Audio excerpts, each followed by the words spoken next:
उत्तर प्रदेश में विधानसभा चुनाव के पहले आपको तमाम तरह के कार्यक्रम देखने को मिलने वाले हैं क्योंकि संगठन की ओर से पूरी रणनीति बना ली गई है। एक तरफ जहां देखने को मिला है कि विधानसभा से मुख्यमंत्री योगी आदित्यनाथ के द्वारा एक बड़ा ऐलान किया गया है कर्मचारियों के लिए, आशा बहुओं के लिए, आंगनबाड़ी कार्यकर्तियों के लिए, तो वहीं पर देखने को मिला है कि दूसरी ओर संगठन के द्वारा साफ तौर पर ये बात कही जा रही है कि इस बार आर पार की लड़ाई होगी और जब तक सभी समस्याओं का हल नहीं हो जाएगा तब तक इनके द्वारा कार्यक्रम किया जाएगा। आपको बता दें कि 23 अगस्त से ही कार्यक्रमों की बैठकों की शुरुआत होने वाली है, जिसमें आपको देखने को मिलने वाला है कि 23 अगस्त को सबसे पहले ग्राम रोजगार सेवकों को लेकर एक बैठक होने वाली है। इसके बाद आंगनबाड़ी और आशा बहुओं को लेकर भी एक बड़ी बैठक प्रस्तावित है और आगे चल के अक्टूबर में आशा वर्कर्स को लेकर बड़ा कार्यक्रम भी आपको देखने को मिलने वाला है। लेकिन आपको बता दें कि आचार संहिता लगने के पहले ही संगठन के द्वारा साफ तौर पर यह बात कह दी गई है कि लगातार कार्यक्रम होते रहेंगे और बीच बीच में कार्यक्रम किया जाएगा ताकि सरकार को यह अवगत करा दिया जाए कि इस बार कर्मचारी श्रमिक पीछे हटने वाले बिल्कुल भी नहीं है। फिलहाल इस वक्त पर ग्राम रोजगार सेवकों, आंगनबाड़ी कार्यकर्तियों, आशा बहुओं, मिड डे मील वर्कर और अन्य श्रमिकों के लिए संगठन की क्या कुछ तैयारी है, इस विषय पर ज्यादा जानकारी देते हुए प्रदेश अध्यक्ष विजय विद्रोही ने क्या कुछ कहा है, आप भी सुनिए। विजय विद्रोही जी, आपका हमारे चैनल अटल टीवी पे बहुत बहुत स्वागत है।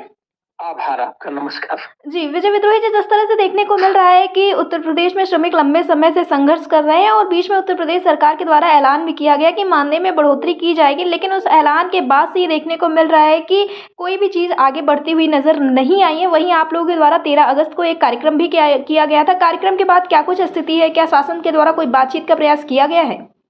नहीं, शासन के द्वारा कोई बातचीत नहीं हो रही है जी। और शासन की कोई मंशा भी नहीं है कि वो कुछ जीवन जीने लायक इन लोगों को कोई मानदेय प्रोत्साहन राशि का भुगतान करे। जी।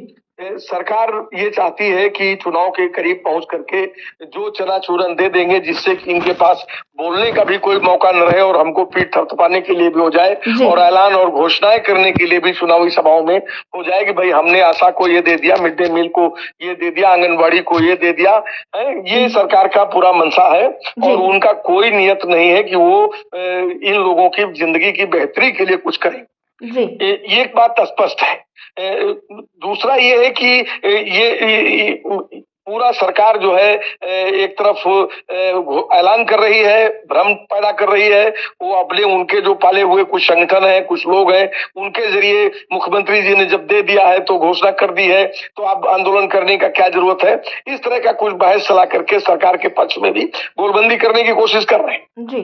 लेकिन उसके बावजूद भी 13 अगस्त को और 14 तारीख को भी पूरे प्रदेश के अंदर बहुत जबरदस्त ढंग से प्रतिवाद हुआ है और काफी तीखा प्रतिवाद हुआ है और आने वाले दिनों में भी ये प्रतिवाद देखने को मिलेगा लगातार संघर्ष। अगर सरकार की जो मंशा है जी, जो मेरे पास अपने सूत्रों से मेरे पास जानकारी है, ये सरकार के सरकारी सूत्र ही हैं जो बता रहे हैं कि 750 रुपया वो आंगनवाड़ी का जो सहायिका है उसको 1000 आंगनवाड़ी को, 1000 आशा वर्कर को और 500 मिड डे मील को देने वाले हैं।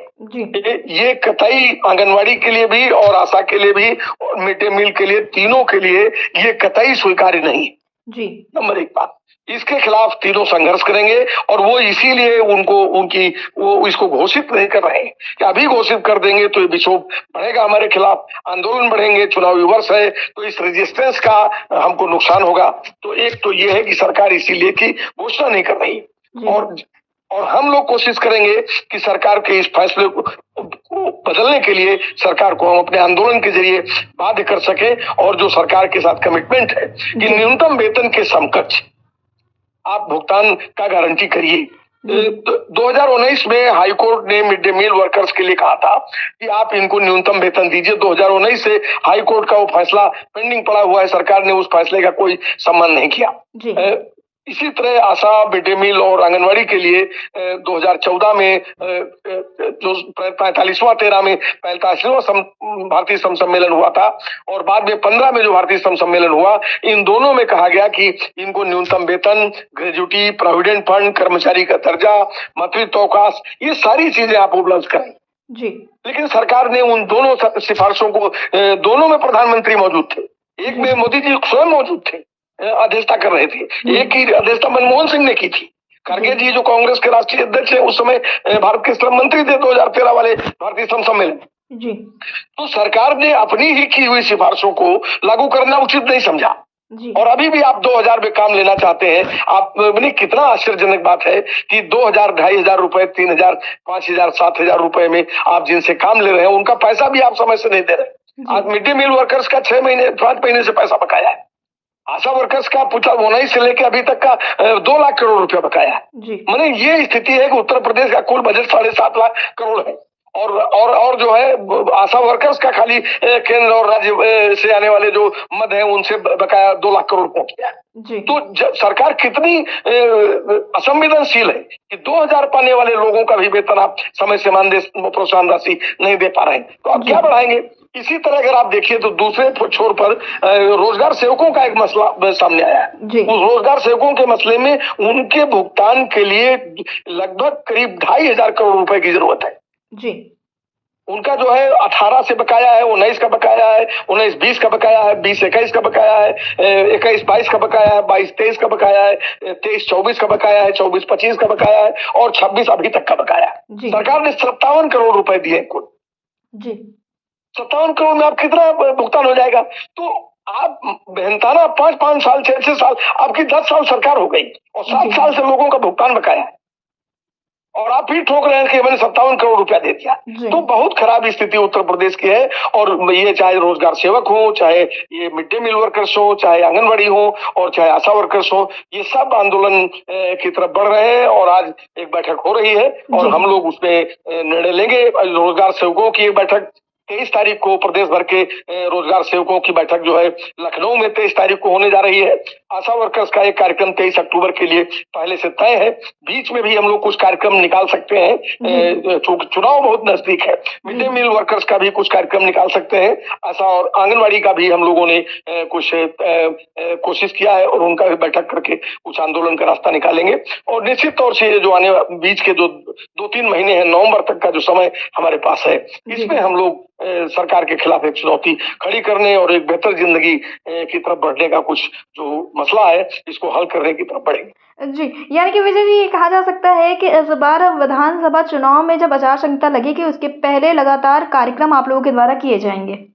निश्चित तौर से अभी से शुरू होगा ये और अब इंतजार का समय नहीं है और हमें लगता हम ये कहना है कि शीतकालीन सत्र से पहले हम लोग सरकार को बाध्य करेंगे और सरकार ये जो घोषणा करना चाहती है 500,000 की, हम लोग इसको पीछे धकेलेंगे और इनकी किसी भी घोषणा को नहीं मानेंगे। इनको वो जो कमिटमेंट है, जो वादे किए थे आपने आज के 10 साल पहले वाले घोषणा पत्र में आपने कहा था, पिछले घोषणा पत्र में जो आपने कहा था और फिर बीच बीच में जो आप कहते आए हैं कि हम इनको बेहतर करने जा रहे हैं, इनको अच्छा जीवन देने जा रहे हैं, तो वो अच्छा जीवन क्या है? आप अपने लिए बढ़ा लेते हैं 84,000। जी।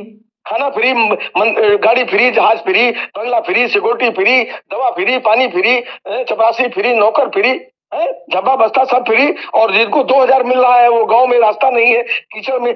मैं एक विजुअल भेज सकता हूं आपको, आप देख करके दंग रह जाइएगा कि घुटने भर पानी में जा करके वो आशा वर्कर्स वैक्सीनेशन के लिए जा रहे हैं। इतनी खराब स्थिति है। तो और आप अपना बढ़ा लेते हैं, एक मिनट में सारा विधायक और मंत्री मिलकर के बढ़ा लिए अपना, जो है इन 10 साल में 2 बार बढ़ा लिए, 3 बार जी। और इनका 2500 रुपया बढ़ाने में आपको तकलीफ हो रही। तो ये लड़ाई तो चलेगी और ये लड़ाई निश्चित रूप से जाएगी और एक दिन भी इनको चैन से नहीं बैठने देंगे। जी, विजय विद्रोही जी, OTTV से जुड़ने के लिए धन्यवाद। आभार आपका।